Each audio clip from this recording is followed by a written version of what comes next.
The galaxy was vast, endless, and cold. Billions of stars burned in the darkness, their light traveling unimaginable distances to reach places where no one might ever see them.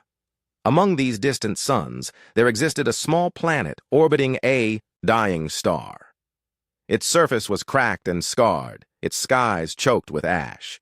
The people who lived there called it home, though it had long since stopped being kind to them. They were desperate now, clinging to life as their world crumbled around them. Their leaders gathered in a dimly lit chamber deep beneath the ground. Machines hummed softly in the background, keeping what little remained of their infrastructure alive. These machines were old, patched together from scraps salvaged over centuries. Every breath they took was filtered through masks that barely worked anymore, every step weighed down by the gravity of their situation. Outside, storms raged constantly, storms of fire, storms of acid rain, storms of sheer destruction. Inside, the air was heavy with despair.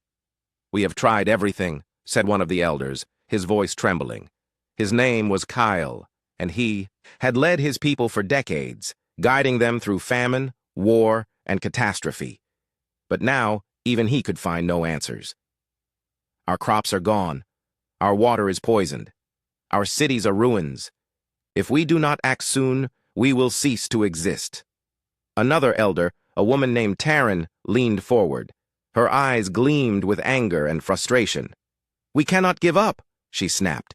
"There must be something we can do. Someone out there must hear us." Kale nodded slowly. He knew she was right. There was only one option left, an option so dangerous, so uncertain, that none of them wanted to speak of it.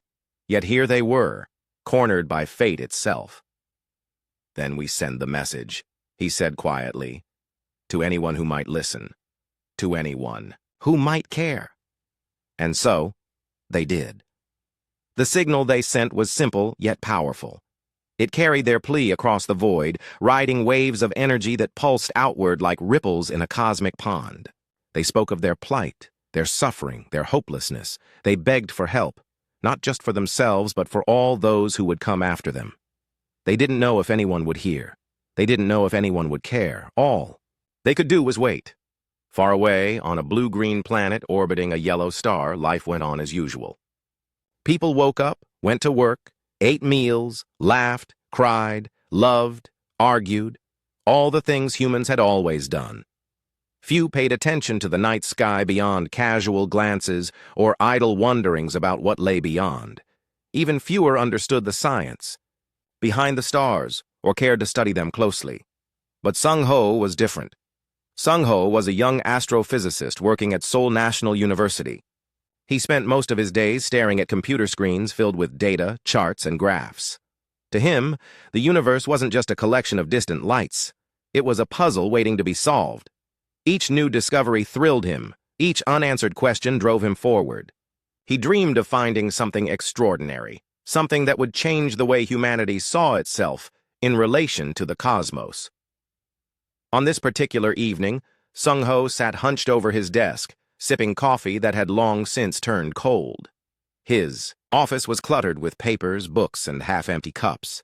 A single lamp cast a warm glow over the chaos, illuminating the dark circles under his eyes. He had been working late again, analyzing signals picked up by a network of radio telescopes, scattered across South Korea. Most of the signals were noise, random bursts of energy, echoes of ancient explosions, static from the void. But tonight, something caught his attention. It started as a faint blip, almost imperceptible against the backdrop of cosmic interference. At first, Sung Ho thought it was nothing more than another false alarm. But as he zoomed in on the data, he realized it was repeating. Over and over, the same pattern emerged, like a heartbeat pulsing steadily through the darkness. Curious, he ran the signal through several algorithms designed to detect patterns in seemingly random noise. What came back stunned him. This can't be real, he muttered to himself, leaning closer to the screen. The pattern was too precise, too deliberate to be natural. Someone, or something, had sent it, excited and slightly nervous. Sung Ho grabbed his phone and dialed a number he knew by heart. After a few rings, someone answered. "Ji-un," he said quickly. "You need to come to the lab. Right now." Ji-un arrived within minutes, her coat still damp from the rain. Outside. She was a linguist specializing in unknown languages, a field that fascinated her almost as much as it baffled everyone else. Her job was to make sense of sounds and symbols that defied logic, to find meaning where others saw only confusion. When Sung-ho explained what he had found, her eyes lit up with curiosity. Together, they began deciphering the signal. It wasn't easy. The language, if it could even be called that, was unlike anything either of them had encountered before. It used rhythms and frequencies instead of words, conveying emotion and intent rather than specific ideas. But slowly, painstakingly, they pieced it together. "They're asking for help," Ji-un whispered finally, her voice shaking. "They're dying," Sung-ho nodded grimly. "And they're not alone. Whoever sent this, they're intelligent. Advanced, maybe, but struggling to survive." For a moment, neither of them spoke. The weight of the discovery pressed down on them, filling the room with an eerie silence. This wasn't just some academic breakthrough. This was a cry for help from another species, a call that reached across unimaginable distances to touch. Two ordinary humans sitting in a cramped university lab. "What do we do?" Ji-un asked eventually. Sung-ho sighed. "We tell someone who can actually do something about it." Unfortunately, telling someone wasn't as simple as it sounded. The next day, Sung-ho and Ji-un presented their findings to a panel of government officials. They showed charts, played recordings, and explained their conclusions in excruciating detail. But instead of excitement or urgency, they were met with skepticism. "Even if this is real, and I'm not saying it is, what exactly do you expect us to do?" asked one official, a middle-aged man with thinning hair and a perpetual scowl. "We don't have the resources to mount some intergalactic rescue mission. Hell, we barely have the resources to deal with problems here on Earth." "But we can't just ignore it," Ji-un protested. "These are sentient beings. They're dying, and they've reached out to us. Isn't that worth something?" The official shrugged. "Sentient or not, they're not our responsibility. We have enough issues to worry about without taking on the entire galaxy." Sung-ho clenched his fists beneath the table, trying to stay calm. He had expected resistance, but this level of apathy shocked him. How could they turn their backs on such a clear moral imperative? How could they dismiss the opportunity to connect with another intelligent species? As the meeting dragged on, it became clear that no amount of arguing would change their minds. Defeated, Sung-ho and Ji-un left the building, stepping out into the gray afternoon drizzle. Neither of them spoke as they walked side by side, their footsteps echoing softly against the wet pavement. Finally, Ji-un broke the silence. "There has to be someone else. Someone who might actually care." Sung-ho frowned. "Who? Governments won't touch this. Corporations certainly won't, and regular people—" "There are rumors," Ji-un interrupted. "Stories about a group called the Deathworlders. Mercenaries, survivors. People who live on planets no one else can survive on. Maybe they'd listen." "The Deathworlders?" Sung-ho repeated, skeptically. "Aren't they just myths? Tales told to scare kids?" "Maybe," Ji-un admitted, "but myths usually have roots in reality, and if anyone can help, it's them." Sung-ho hesitated. The idea seemed absurd, almost laughable. But then again, so did receiving a distress signal from aliens. Sometimes absurdity was the only path forward. "All right," he said finally. "Let's try. What do we have to lose?" Little did they know, contacting the Deathworlders would lead them down a road far more dangerous and far more rewarding than either of them could have imagined. Finding the Deathworlders wasn't easy. In fact, it felt like chasing shadows, rumors whispered in dark corners, half-truths passed between strangers who didn't want to be overheard. Sung-ho and Ji-un spent days combing through old forums, encrypted messages and underground networks, piecing together scraps of information that might lead them to these legendary mercenaries. The more they learned, the clearer it became that the Deathworlders weren't just ordinary people. They lived on planets so hostile, so brutal, that most humans couldn't last a day there without dying. These were survivors, hardened by generations, of adapting to environments that would kill anyone else. But how could they reach such a group? How could they convince them to care about a distant alien civilization when even their own government refused to act? It was daunting, almost impossible. Yet Sung-ho and Ji-eun knew they had no other choice. If anyone could answer the aliens' plea for help, it was the Deathworlders. Their first real breakthrough came unexpectedly. While scrolling through an obscure online forum dedicated to interstellar exploration, Ji-eun stumbled upon a thread discussing smugglers operating near Earth's outer colonies. One name kept popping up repeatedly: Hai Ryong. According to the posts, Hai Ryong was a former Deathworlder scout turned freelance trader. He dealt in rare goods scavenged from uninhabitable worlds, selling them to the highest bidder. More importantly, he still maintained ties with the Deathworlders. "This could be our guy," Ji-eun said excitedly, showing Sung-ho the screen. "If we can find him, maybe he'll take our message to the Deathworlders." Sung-ho frowned. "You think he'll even listen? Smugglers don't exactly have a reputation for being altruistic." "We won't know until we try," Ji-eun replied firmly. "Besides, what do we have to lose?" With nothing left to go on, they decided to track down Hai Ryong. Using clues scattered throughout the forum posts, they managed to trace his movements to a spaceport orbiting one of Earth's moons. It wasn't much, but it was a start. The spaceport was a chaotic mess of activity. Ships of all shapes and sizes docked and departed constantly, their engines roaring as they maneuvered into position. Merchants shouted prices at passing travelers, while repair crews scurried around damaged vessels. The air smelled faintly of oil and ozone, and the constant hum of machinery made conversation difficult. Sung-ho and Ji-eun wandered through the crowded corridors, searching for any sign of Hai Ryong. They didn't know what he looked like, but they hoped someone here might recognize the name. After hours of asking around and enduring plenty of suspicious glares, they finally got lucky. "He's over there," a grizzled mechanic said, pointing toward a dingy bar tucked away in a quiet corner of the station. "Last table on the right. Just don't piss him off, all right? Guy's got a temper." "Thanks," Sung-ho muttered, though the mechanic was already walking away. Taking a deep breath, they entered the bar. It was dimly lit, with grimy windows and sticky floors. A few patrons sat nursing drinks, their faces obscured by hoods or masks. At the far end of the room, a man leaned back in his chair, boots propped up on the table. His clothes were worn and patched, his hair unkempt, and his face bore the scars of countless battles. This had to be Hai Ryong. Sung-ho and Ji-eun approached, cautiously, unsure of how to begin. When they reached his table, Hai Ryong glanced up, his sharp eyes scanning them with obvious suspicion. "What do you want?" he growled, his voice low and gravelly. "My name is Sung-ho," Sung-ho began nervously. "And this is Ji-eun. We need your help." Hai Ryong raised an eyebrow. "Help? You come to a place like this looking for help? Kid, you're either brave or stupid." "It's important," Ji-eun cut in, her tone firmer than Sung-ho's.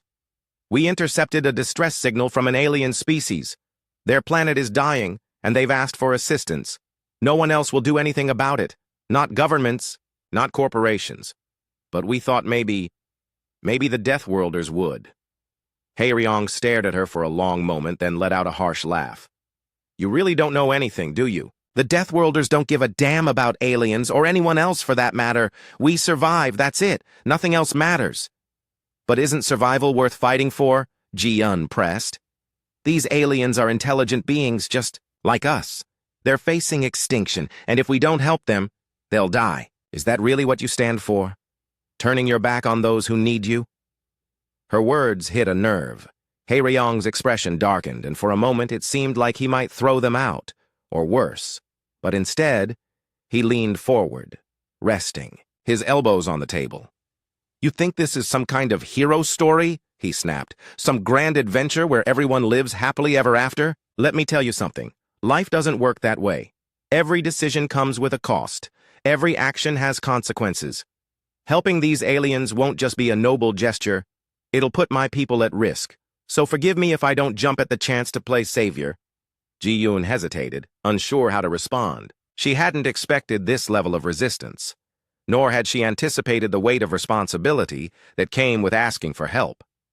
But before she could say anything, Sung-ho spoke up. "We understand the risks," he said quietly. "And we're Not asking you to fight their battles for them. All we're asking is for you to deliver their message, to bring their plea directly to the Deathworlders. Whether they choose to act or not, that's up to them. But at least they'll know. At least they'll have the option. Hae-Ryong studied him carefully, his gaze piercing. There was sincerity in Sung-Ho's voice, a quiet determination that couldn't be faked. Slowly, he nodded. "All right," he said finally. "I'll take it to the council, but don't get your hopes up. If they say no, that's the end of it. Got it?" Relief washed over Sung-Ho and Ji-eun. "Thank you," Ji-eun said earnestly. "You won't regret this." Hae-Ryong snorted. "Don't thank me yet. Trust me, kid. You haven't seen regret until you've faced the Deathworlders." A week later, Hae-Ryong stood before the council, chambers on Zerath Prime, the Deathworlders' home planet. It was a barren wasteland, its surface scarred by centuries of environmental collapse. The sky was perpetually overcast, casting everything in shades of gray and black. Temperatures swung wildly between scorching heat during the day and freezing cold at night. Only the strongest survived here, and even then, survival was never guaranteed. The council itself consisted of 7 members, each representing a different faction within the Deathworlder society. At the center sat Mira, the leader of the council, and queen of the Deathworlders. Her presence commanded respect, her sharp features and piercing eyes exuding authority. To her left and right were advisors, strategists, and warriors, all veterans of countless conflicts, both physical and political.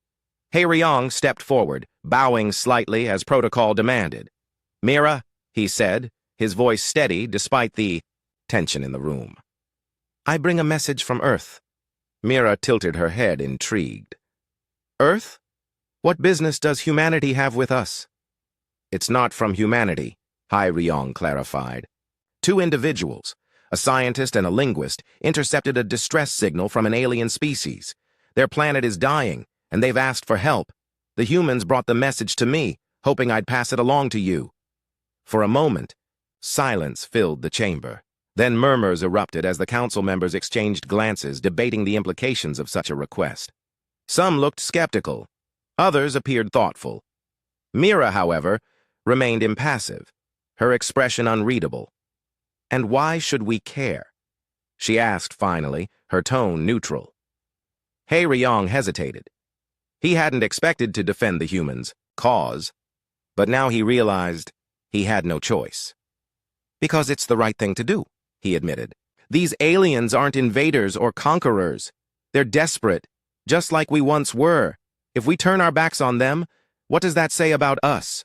Are we truly better than the rest of the galaxy, or are we just another selfish species clinging to survival?" His words hung in the air, heavy with meaning. For a long time, no one spoke. Then Mira rose from her seat, her movements deliberate and measured. "Very well," she said at last. "We will consider the matter. But make no mistake, Hae-Ryong, if the council decides against intervention, you will leave this issue alone. Understood?" "Yes, Mira," he replied, bowing again. As he stepped back, Hae-Ryong couldn't shake the feeling that he had just set something monumental in motion. Whether it would lead to salvation or disaster remained to be seen. But one thing was certain: the Deathworlders were listening. The council chambers buzzed with debate. The Deathworlders were not known for quick decisions, especially when it came to matters involving outsiders. Every voice carried weight, every opinion mattered. Mira sat silently at the head of the table, her sharp eyes scanning the room as arguments flew back and forth. "This is madness," growled a council member named Tae-min, his arms crossed tightly over his chest. "Why should we risk our lives for aliens? We barely have enough resources to keep ourselves alive." Taemin's words echoed the thoughts of many in the room. The Deathworlders had spent generations carving out an existence on Zerath Prime, a planet that seemed determined to kill them at every turn. They had learned to adapt, to endure, but survival was never guaranteed. To divert attention, or worse, resources, away from their own needs felt reckless, even suicidal. Across the table, another council member, a woman named Yoon-ji, leaned forward. Her expression was calm, but her tone was firm. "And what happens if we ignore this plea?" she asked. If these aliens are truly intelligent, they will remember who turned their backs on them. What kind of reputation does that give us? Are we savages, or are we survivors with honor?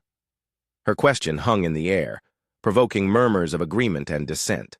The Deathworlders prided themselves on their resilience, but they also valued strength, not just physical endurance, but moral fortitude. To refuse aid outright might paint them as cowards, a label none of them wanted to bear. Mira listened intently, weighing each argument.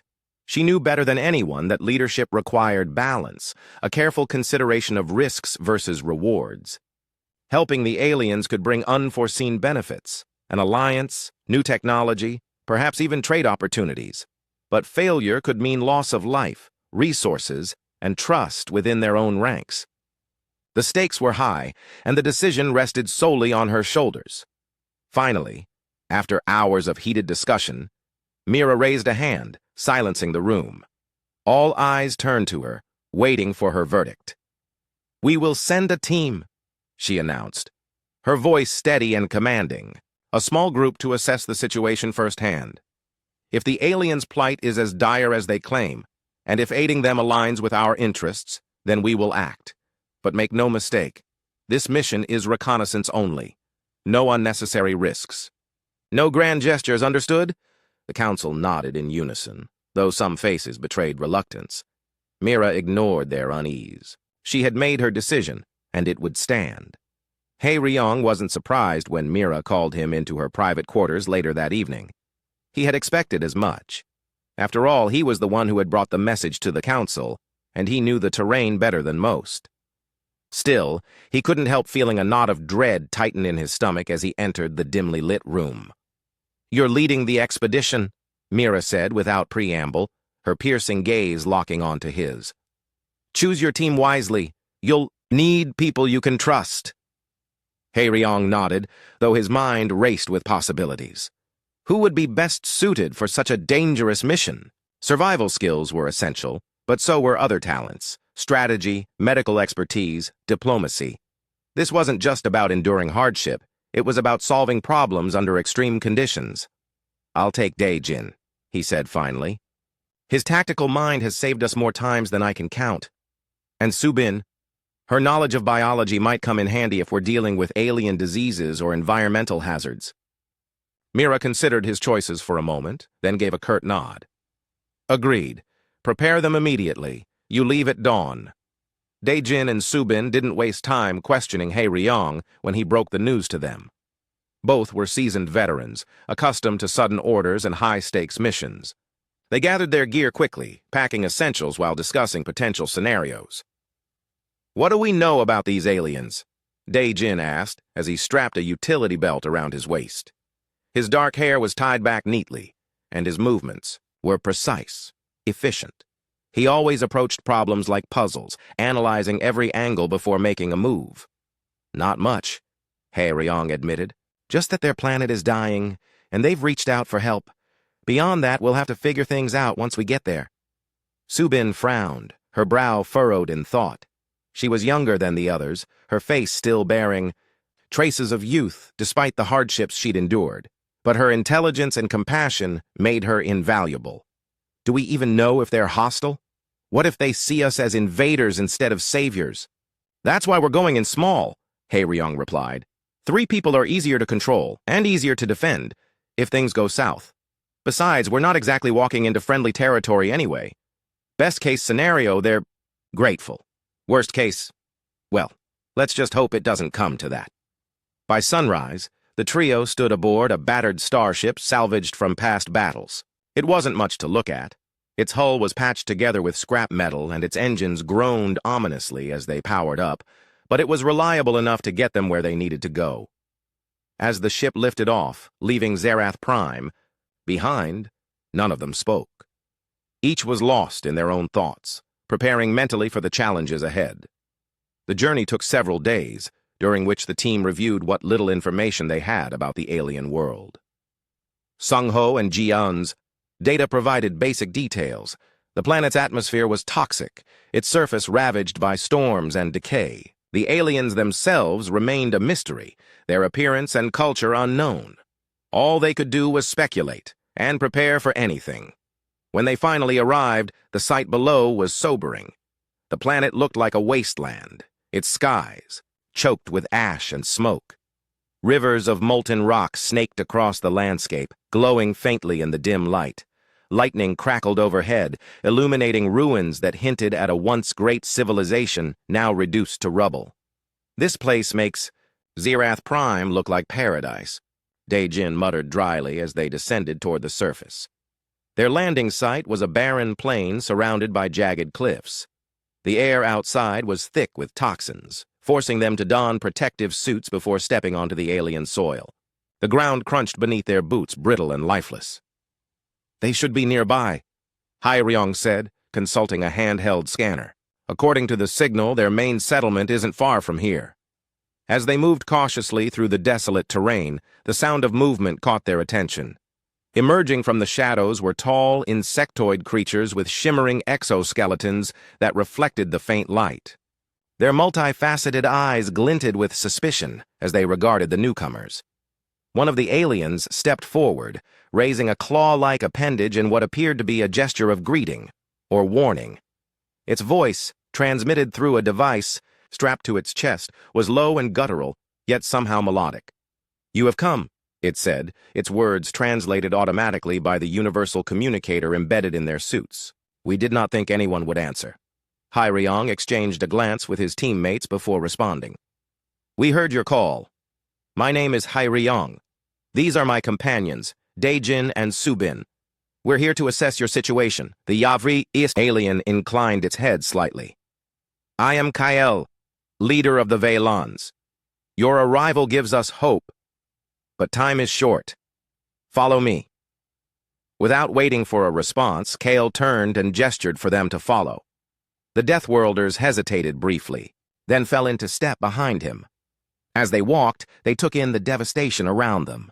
Buildings lay in ruins, their walls crumbling under the weight of neglect. Strange plants, twisted and blackened, clung stubbornly to life in pockets of dirt. The air smelled of decay, heavy and oppressive. Kyle led them to a large structure partially, buried beneath layers of ash. Inside, they found a group of Veilans gathered around a holographic map projecting images of their planet. The map showed vast swaths of land consumed by a spreading fungal infection, its tendrils creeping outward like veins pulsing with poison. "This is what threatens us," Kale explained, pointing to the infected areas. "It consumes everything it touches. Plants, animals, even the soil itself. Without intervention, we will lose what little remains of our ecosystem." Subin stepped closer, studying the fungus with interest. "How long have you been dealing with this?" "Years," Kyle replied grimly. "We tried containment, extermination, genetic modification. Nothing works. It adapts faster than we can counteract it." Dae-Jin frowned, his mind already working through potential solutions. "Containment might still be possible," he said slowly, "but it would require significant effort and cooperation." Kale nodded. "We are willing to do whatever it takes, but we cannot do it alone." For the first time since arriving, Hai-Ryong allowed himself a flicker of optimism. These aliens weren't helpless victims. They were fighters, determined to survive against overwhelming odds. Perhaps, he thought, there was a chance they could succeed where others had failed, but deep down he knew the road ahead would be fraught with danger. The fungus wasn't just a biological threat. It was a symbol of everything wrong with this dying world, and overcoming it would require more than skill or strategy. It would demand sacrifice. As the meeting drew to a close, Hai-Ryong glanced at his teammates. They shared his determination, though their expressions were tinged with apprehension. Together, they had faced countless challenges on Zerath Prime. Now they faced. The next morning, Hai-Ryong and his team began their work in earnest. The Veilans had provided them with access to their remaining resources: drones, scanning equipment, and samples of the fungal infection. Subin immediately set up a makeshift lab inside one of the intact buildings, her hands moving quickly as she examined the fungus under a microscope. Dae-Jin, meanwhile, studied maps of the infected areas, devising strategies to contain the spread. Ryong acted as a liaison between the Deathworlders and the Veilons, ensuring that communication remained clear and tensions stayed low. Subin's initial findings were troubling. The fungus wasn't just aggressive, it was adaptive. Every attempt the Veilons had made to eradicate it seemed to have only accelerated its evolution. "It's like it's learning," she muttered, frustration evident in her voice. "Every time they attack it, it mutates into something stronger." Ryong leaned over her shoulder, staring at the writhing mass of spores on the slide. "Can we stop it?" "I don't know yet," Subin admitted. "But I'm working on a serum, a chemical compound that might neutralize the spores before they spread. If I can find the right combination, we might be able to slow it down long enough for the Veilons to relocate." "Relocate where?" Daejin asked, joining them. He held a tablet displaying the holographic map. "Most of their planet is already contaminated. There aren't many safe zones left." "We'll figure it out," Ryong said firmly, though doubt gnawed at him. He knew how slim their chances were, but giving up wasn't an option, not when so many lives depended on them. As the days passed, the Deathworlders threw themselves into their tasks with grim determination.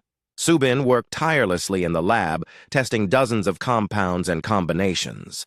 Her face grew pale from lack of sleep, and dark circles formed under her eyes, but she refused to rest until she found a solution. Daejin spent hours poring over maps and data, calculating the best ways to deploy controlled burns to create firebreaks around the infected zones. These burns would destroy sections of the fungus while also preventing it from spreading further. Ryong divided his time between overseeing operations and maintaining relations with the Veilons. Kyle, the Veilon leader, proved to be a valuable ally, offering insights into his people's struggles and coordinating efforts with local workers. However, not everyone among the Veilons trusted the humans. Taryn, Kale's second-in-command, watched their every move with suspicion, her sharp gaze never wavering. "You're taking too long," Taryn snapped one day as Ryong walked past her. "We don't have time for your experiments and plans. Our people are dying." "We're doing everything we can," Ryong replied calmly, though her words stung. "This isn't something we can rush. If we make mistakes, it could cost even more lives." Taryn's mandibles clicked irritably, but she didn't argue further. Still, her distrust lingered, casting a shadow over their progress. One evening, after another exhausting day, the team gathered in the lab to review their findings. Subin looked up from her notes, her expression weary but hopeful. "I think I've found something," she said. "A compound that might work against the spores. It's unstable, though, and I need more materials to refine it." "What kind of materials?" Daejin asked. "Minerals found deep underground," Subin explained. "They're rare, but they exist on this planet. We'll need to dig for them." Ryong frowned. Digging meant venturing into dangerous territory. The tunnels beneath the surface were unstable, prone to collapse, and filled with toxic gases, but there was no other choice. "All right," he said finally. "We'll go tomorrow." The expedition turned out to be more perilous than any of them anticipated. The tunnel system twisted and branched unpredictably, its walls lined with jagged, rock and glowing veins of mineral deposits. The air was thick with fumes that burned their lungs despite their protective suits. As they moved deeper, the ground beneath their feet grew increasingly unstable, shifting with every step. Daejin led the way, using his scanner to locate the minerals they needed. Subin followed closely behind, carrying sample containers and recording data. Ryong brought up the rear, keeping watch for signs of danger. They worked efficiently, gathering what they could while staying alert for hazards. Then, without warning, disaster struck. A loud rumble echoed through the tunnel, shaking the ground violently. Rocks tumbled from above, forcing them to take cover. Dust filled the air, choking them as they scrambled for safety. When the tremors subsided, they realized part of the tunnel had collapsed, blocking their path back to the surface. "We're trapped," Subin whispered, her voice trembling. "No, we're not," Daejin said firmly. "There has to be another way out. Let me check the scanner." Before he could move, another rumble shook the tunnel. This time, the ceiling began to crack ominously above them. Ryong grabbed Subin and pulled her away from the falling debris, shouting for Daejin to follow. But as they ran, a massive chunk of rock broke loose, crashing down directly in front of Dae-jin. Without hesitation, Dae-jin shoved Hae-ryong and Subin out of the way, throwing himself toward the collapsing section instead. "Go!" he yelled. "Get out of here!" "Dae-jin, no!" Hae-ryong shouted, reaching out to grab him, but it was too late. The rocks fell, burying Dae-jin beneath them. For a moment, silence reigned, broken only by the sound of dripping water and the faint hum of their equipment. Subin sank to her knees, tears streaming down her face. Hae-ryong stood frozen, staring at the pile of rubble where his friend had been moments before. "He saved us," Subin choked out. "He gave his life for us." Hae-ryong clenched his fists, anger and grief warring within him. "We can't stay here," he said finally, his voice hoarse. "Dae-jin wouldn't want us to die down here. Let's find a way out." It took hours, but they eventually located an alternate route to the surface. By the time they emerged, exhausted and covered in dust, the sun was setting, casting long shadows across the barren landscape. Word of the accident spread quickly among the Vaylans, and soon Kale arrived, his expression somber. "I am sorry for your loss," he said quietly. "Dae-jin's sacrifice will not be forgotten." Hae-ryong nodded stiffly, unable to speak. Inside, he felt hollow, as if a piece of him had been torn away. Dae-jin had been more than just a teammate. He had been a friend, a brother in arms. Losing him felt unbearable. Despite their grief, there was no time to mourn. The mission depended on them, and failure wasn't an option. That night, Hae-ryong and Subin returned to the lab, determined to honor Dae-jin's memory by completing the task he had given his life for. Using the minerals they had retrieved, Subin refined her serum, pouring all her focus and energy into perfecting the formula. Hae-ryong assisted where he could, handling logistics and coordinating with the Vaylans to prepare for deployment. Together, they pushed through exhaustion and despair, driven by the knowledge that they had to succeed. Finally, after days of relentless effort, Subin held up a vial containing the finished serum. "It's ready," she said, her voice steady despite the fatigue etched into her features. "We can use this to neutralize the spores." Hae-ryong placed a hand on her shoulder, offering a small smile. "You did it. Dae-jin would be proud." Subin nodded, blinking back tears. "Let's finish this." With the serum prepared, the final phase of the operation began. Teams of Vaylans and Deathworlders worked side by side, deploying drones, equipped with dispersal units to spray the serum across infected areas. Controlled burns followed, creating barriers to prevent the fungus from regenerating. Progress was slow and grueling, but gradually the tide began to turn.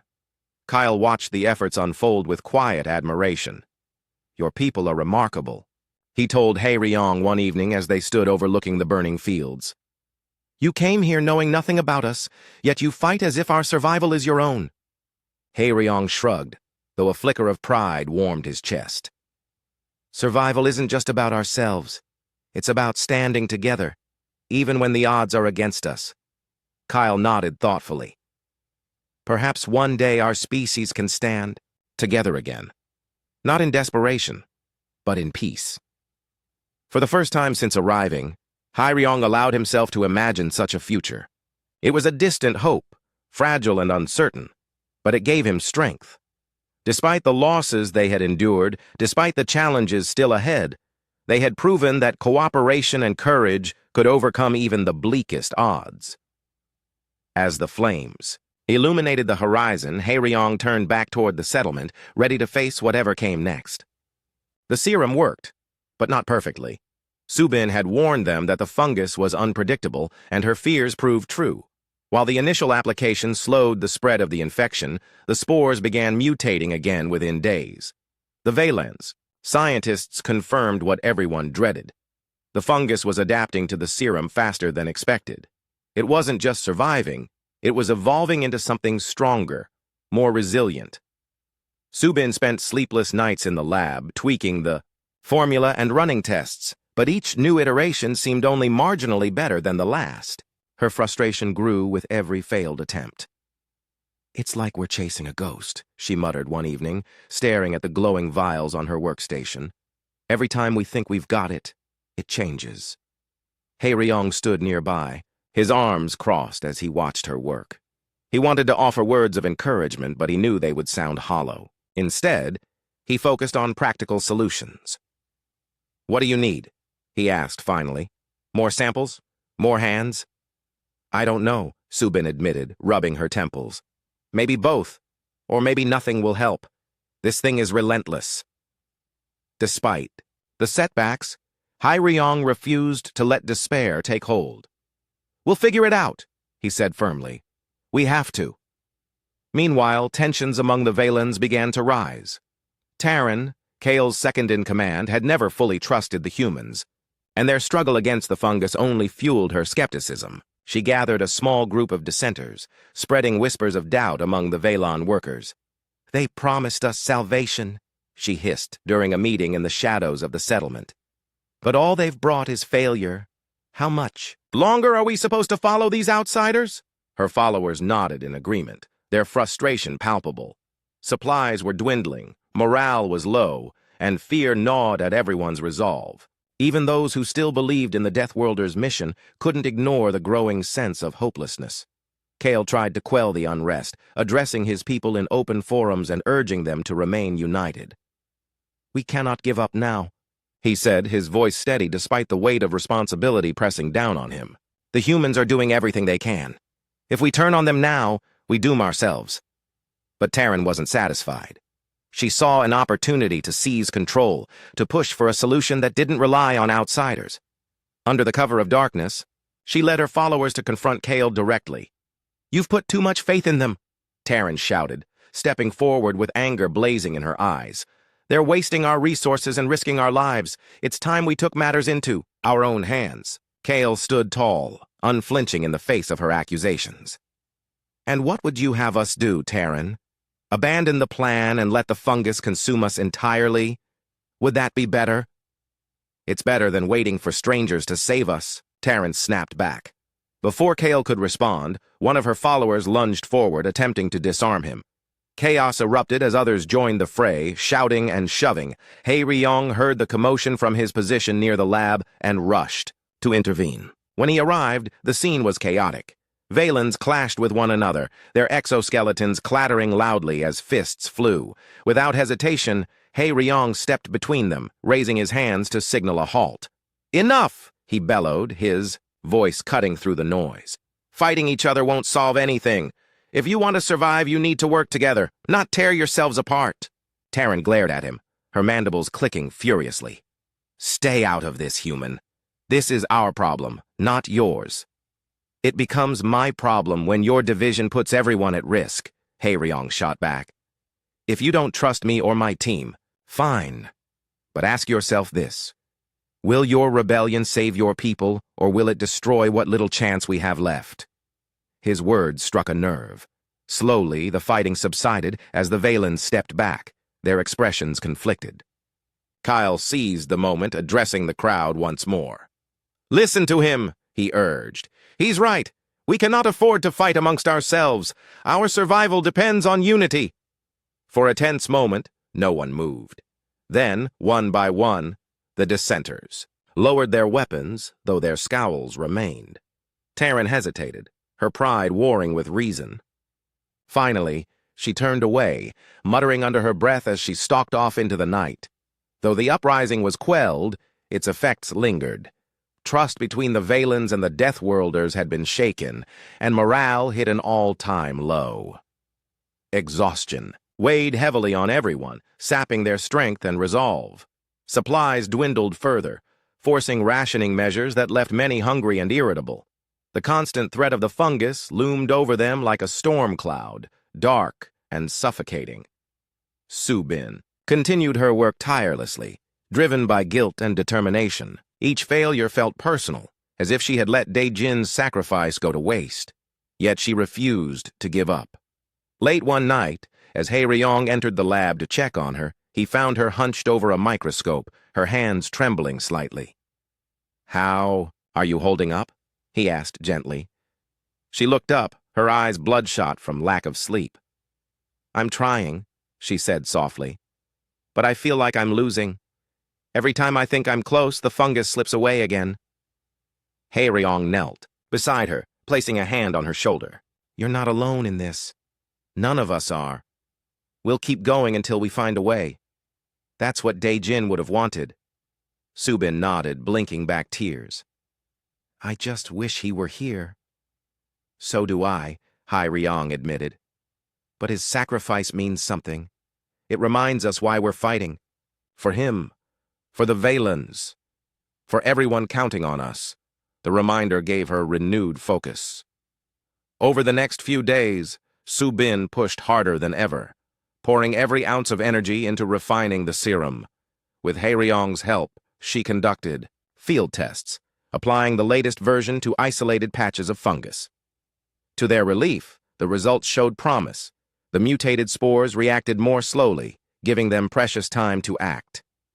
Encouraged by the progress, the team devised a bold plan. Using the remaining drones and dispersal units, they would launch a coordinated assault on the largest infected zones, saturating the area with the improved serum while simultaneously igniting controlled burns to seal off the region. It was risky. Any misstep could allow the fungus to break through, but it was their best chance. Preparations took days, with everyone pitching in to ensure the operation went smoothly.